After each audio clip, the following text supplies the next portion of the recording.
Oi, gente! Vamos falar então dos exercícios da semana passada, fator de atualização. Os exercícios que a gente vê no dia a dia, né, são situações do cotidiano, em situações que a gente mesmo passa, né, na nossa vida, né? Então vamos, o primeiro exercício que eu pedi para vocês fazer foi o número 9. Ele pede somente para a gente escrever o fator de atualização correspondente a cada situação, né? Então, na letra A, 3% de aumento, 3% equivale a 0,03. Como aumentou, eu vou somar com 1, que vai dar um fator de 1,03. Na letra B, esses 3%, só que agora é de desconto, então esse 0,03 vai ter que ser subtraído, porque é um desconto de 100%, então vai dar 0,97 o fator nesse caso. Na letra C eu tenho 15%, 15% é 0,15 e aumento eu somo 1 mais 0,15, que dá um fator de 1,15. Na letra D é 15% também, só que agora é de desconto. Então, eu vou pegar o 1 e subtrair esse 0,15, eu vou ter 0,85. Letra E, 230% de aumento. 230% é 2,3 na forma decimal. Vou somar com 1, porque foi um aumento. Então, tem um fator de 3,3. Letra F é 3.000% de aumento. E na forma decimal dá 30. Como é aumento, também vou somar com 1. 30 mais 1 dá um fator de 31, certo? Tranquilo, né? Isso foi só para escrever o fator. Queria que vocês percebessem que toda vez que for um valor maior do que 1, quer dizer que teve um aumento. E toda vez que for um valor menor do que 1, teve um desconto, tá certo? Próximo exercício que eu pedi foi o número 11. Ele pede para a gente avaliar o efeito acumulado de cada situação. Agora a gente tem descontos ou aumentos sucessivos, né? São aqueles objetos que ora recebem aumento, ora um desconto, ou recebem aumentos sucessivos ou descontos sucessivos. É para a gente analisar qual efeito que esses aumentos teve na mercadoria, né? Então, na letra A, por exemplo, a gente tem um aumento de 3% e aumento de 5%. A gente, nesse caso, teve aumentos sucessivos, 2 aumentos sucessivos. 3% é 0,03 e 5% é 0,05. Deixa eu colocar aqui o laser para a gente poder visualizar, né? Então, eu vou multiplicar esses dois fatores, que vai dar 1,03 vezes 1,05 dá 1,0815, que na forma de porcentagem, a gente anda com a vírgula duas casas, vai vir para cá, então dá um aumento de 8,15%. Aumento porque o valor foi maior do que 1, certo? Na letra B agora, eu tenho um aumento e depois um desconto. Um aumento de 10%, eu vou ter 1,1 e um desconto de 20%, eu vou ter 0,8 como fator. Multiplicando esses dois valores, eu encontro 0,88, que é um valor menor do que 1. Quanto menor do que 1 ele é? 0,12. E 0,12 dá um desconto, então, de 12%. Certo? Letra C. 3 aumentos de 10%. Então, a gente teve 3 aumentos sucessivos, todos de 10%. Aumento de 10% eu tenho fator de 1,1. Como são 3, eu multiplico 3 vezes. Eu encontro com 1,331, né? Número maior do que 1, então foi um aumento. Um aumento de quanto? Ando com a vírgula duas casas, 33,1%. Ok? Letra D. Eu tenho 2 aumentos de 6% e 3 descontos de 4%. 2 aumentos de 6%, 6% é 1,06 como fator. Então, eu multiplico 2 vezes.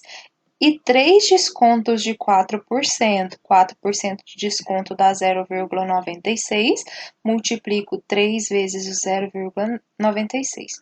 Multiplicando todos esses 5 fatores, eu tenho 0,994, que é menor do que 1. Quanto menor do que 1 ele é? É 0,006, que dá um desconto, então, de 0,6%. Ok? Próximo exercício é o 12. Ele fala assim: investi 11 mil em um fundo de aplicação de um banco e hoje, após 3 meses, tenho 11.440. Qual foi o rendimento percentual obtido nesse período de 3 meses? Aqui eu poderia fazer uma regrinha de 3 simples, né? Eu usei a fração mesmo, tá? Eu peguei os 11.440, dividi pelos 11.000, deu 1,04, que é um fator maior do que 1, quer dizer que teve um aumento de 0,4, que equivale a 4%. Tá ok? Próximo exercício é o número 16. Ele fala assim: o mesmo modelo de uma geladeira está sendo vendido em 2 lojas do seguinte modo. Na primeira loja, sobre o preço de R$ 800, há um desconto de 8%. Na segunda loja, sobre o preço de 820, há um desconto de 10%. Né? A gente tem a mania de pensar que quanto maior o desconto, melhor é a loja, né? Isso depende, porque vocês percebem que o valor da mercadoria são valores diferentes. Então, a melhor forma é fazer a conta mesmo.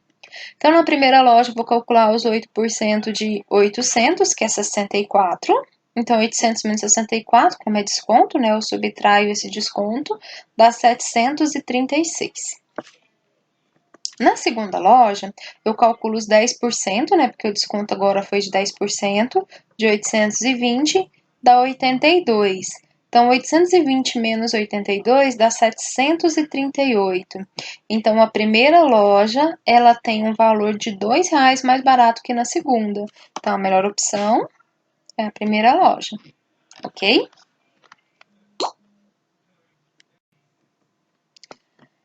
Agora é o número 17. Ele fala o seguinte: o índice Bovespa é o mais importante indicador do desempenho médio das cotações do mercado de ações brasileiro. Ele indica o retorno financeiro de um valor de 100 pontos, teoricamente, aplicados em ações em 2/1 de 68. A tabela abaixo mostra a variação percentual desse índice em 4 anos. Se o Ibovespa fechou o ano de 2015 com 43.349,96 pontos, com quantos pontos ele estava no fim de 2011, ou seja, antes de 2012. Então, tem que saber antes desse período aqui, certo? Percebam que a variação ela pode ser positiva ou negativa, né? Ela vai ser negativa quando houve queda, positiva quando houve aumento.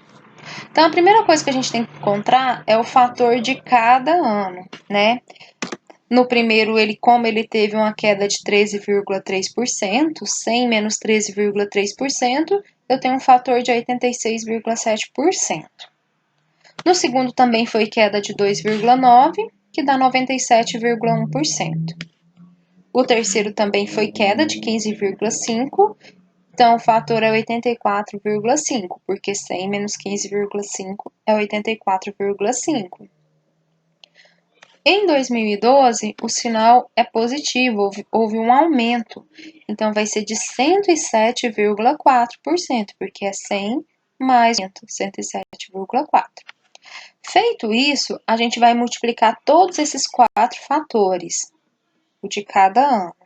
Multiplicando todos eles, eu encontro 0,764, ou seja, 76,4%, que é uma queda, porque é um valor menor que 100%, ok? Agora eu vou usar uma regrinha de 3 básica para poder converter isso em pontos, né? Então, 76,4% dá esse valor, que é o que ele fechou em 2015, né, com 43.349,96 pontos. E 100% que era o de antes, quantos pontos que a gente obtém, né? Aí, feito uma regrinha de 3 básica, a gente encontra 56.740 pontos. Tranquilo? Então, uma aplicação aí, né, desses fatores e no comércio mesmo, né, na matemática financeira que a gente vai estudar mais à frente. Tem mais um exercício, que é o número 23. Ele fala o seguinte: O dólar caiu 3% em janeiro, em fevereiro caiu mais X%. Se no bimestre, ou seja, nesses 2 meses, a queda acumulada foi de 5%, de quanto por cento foi a queda do dólar em fevereiro? Quero saber se X% aqui ele equivale a quanto. Então, o que eu posso fazer? Se eu multiplicar os fatores desses 2 meses, tem que dar esse 5%, certo? No primeiro caiu 3%, 0,97. Vou multiplicar, eu coloquei uma interrogação para não confundir com esse x da multiplicação, tá ok? Vou multiplicar com o de fevereiro, que eu não sei quanto que é que ele caiu, e isso tem que dar 0,95, porque foi uma queda de 5%, então 0,95. É uma equaçãozinha, né? Só a gente passar esse 0,96 dividindo, dá 0,979. Isso dá 97,9%, subtraindo, ou seja, pegando 1 menos esse 0,979, eu tenho 0,0206, que em porcentagem eu ando 2 casas para a direita, dá 2,06%. Tranquilo? Então, aqui, ó, a queda foi de 2,096, tá ok?